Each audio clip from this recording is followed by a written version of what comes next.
నీకు ఏ గ్రహస్థితి బాగుండకపోతే దానికి సంబంధించినటువంటి ప్రతిగా ఆవుకి తీసుకొని వెళ్ళి అన్ని పెసలో శనగలో బొబ్బర్లో కొద్దిగా పెట్టినట్లయితే నీకున్నటువంటి గ్రహదోషాలన్నీ పోతాయి. ఎందుకు పోతాయి అంటే ఆవు లోపలే సమస్తమైన దేవతలు ఉన్నారు.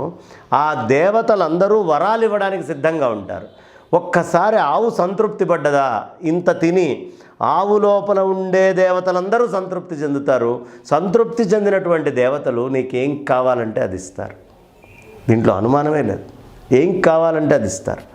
కాబట్టి ఆ గోవుకి చేయడం వల్ల సమస్తమైనటువంటి దోషాలు పూర్తిగా పోతాయి. అసలు ఆవునే పెంచుకుంటే వాడి పుణ్యం ఎవడూ చెప్పలేడు. అపరిమితమైనటువంటి పుణ్యం వాడికి వస్తుంది. ఏమండి, నాకు ఇట్లా చంద్రగ్రహం సరిగ్గా లేదండి, నాకు బుధగ్రహం సరిగ్గా లేదండి, నా గురుగ్రహం సరిగ్గా లేదండి.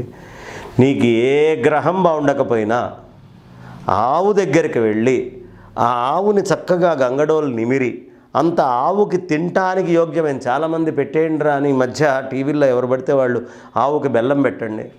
అది తెలిసి తెలియనటువంటి మాటలు. ఏ ఆవుకి పెట్టాలి? అప్పుడే ఈనినటువంటి ఆవుకి బెల్లం పెట్టాలి. అదే కడుపుతో ఉన్నటువంటి ఆవుకు పెడితే అబార్షన్ అవుతుంది.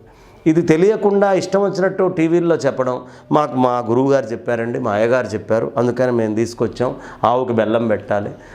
ఏది పడితే అది ఆవుకి ఎలా పడితే అలా పెట్టకూడదు. ఏ ఆవుకైనా పెట్టగలిగింది గడ్డి. అలా అని అరటిపండ్లు తీసుకురావడం, వరుసగా అరటిపండ్లు పెట్టడం. అరటిపండ్లు ఒకటే కాదు, ఇంకా అనేక రకాలైనటువంటి పదార్థాలు ఉన్నాయి. తోటకూర తీసుకొచ్చి పెట్టండి ఆవుకి, అన్ని దోషాలు పోతాయి. అసలు గ్రహ దోషాలేంటి, ఈతి బాధలేంటి, అనారోగ్యాలు కూడా పోతాయి.